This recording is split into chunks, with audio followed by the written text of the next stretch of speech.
एक बला की खूबसूरत लड़की कुएं पर पानी भर रही थी। नगर नरेश जब उधर से गुजरा तो उसकी नजर उस नवयौवना पर पड़ गई।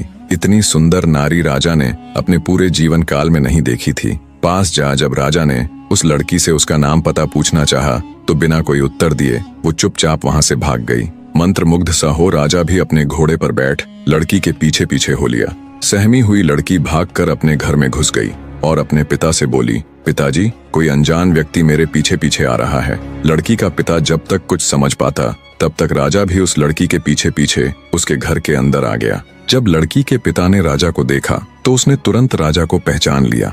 व्यक्ति हाथ जोड़कर बोला, महाराज, एक गरीब के घर आपका कैसे आना हुआ? राजा बोला, अगर तुम्हें कोई परेशानी ना हो तो मैं तुम्हारी बेटी के साथ विवाह करना चाहता हूँ। राजा की बात सुन हैरान ब्राह्मण बोला, महाराज, भला मुझे क्या परेशानी होगी? उल्टा मैं तो बहुत खुश हूँ कि मेरी बेटी रानी बनेगी। दूसरे कक्ष में खड़ी ब्राह्मण कन्या ने जब सारी बात सुनी तो वो भी शर्मा गई। ब्राह्मण ने खुशी खुशी तुरंत सारा ताम झाम कर अपनी बेटी का विवाह राजा के साथ कर दिया। राजा अपनी नवविवाहिता पत्नी को अपने साथ घोड़े पर बैठा राजमहल की तरफ चल पड़ा। चलते चलते रात का समय हो गया और रास्ते में एक घना जंगल लगता था। जब राजा उस जंगल में से निकलने लगा तो ब्राह्मण कन्या बोली, महाराज, मुझे बहुत जोरों की प्यास लगी है। रानी की बात सुन राजा घोड़ा रोककर आसपास कोई पानी का कुआं, कोई झरना खोजने लगा। उसी जंगल में एक खूंखार आदमखोर दानव रहता था। जब भी कोई उस जंगल से गुजरता तो दानव को आदम यानी मनुष्य की महक आ जाती थी। कई दिनों के भूखे आदमखोर को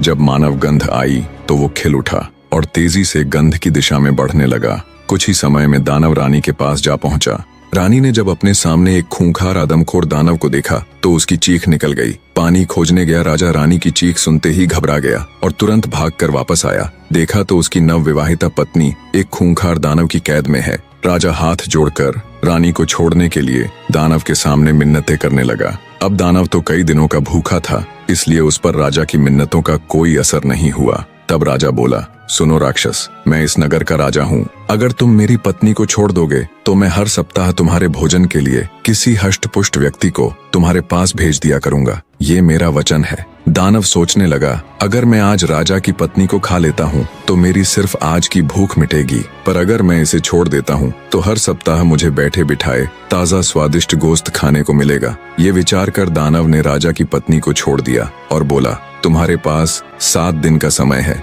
अगर तुमने अपना वचन नहीं निभाया तो याद रखना, मैं तुम्हारे महल में घुसकर किसी को भी जीवित नहीं छोड़ूंगा। राजा भारी मन से अपनी पत्नी को ले राजमहल वापस आ गया। सोच रहा था, रानी को तो उस दानव से बचा लिया, मगर अब हर सप्ताह उस दानव के पास आदमी कहाँ से भेजूंगा?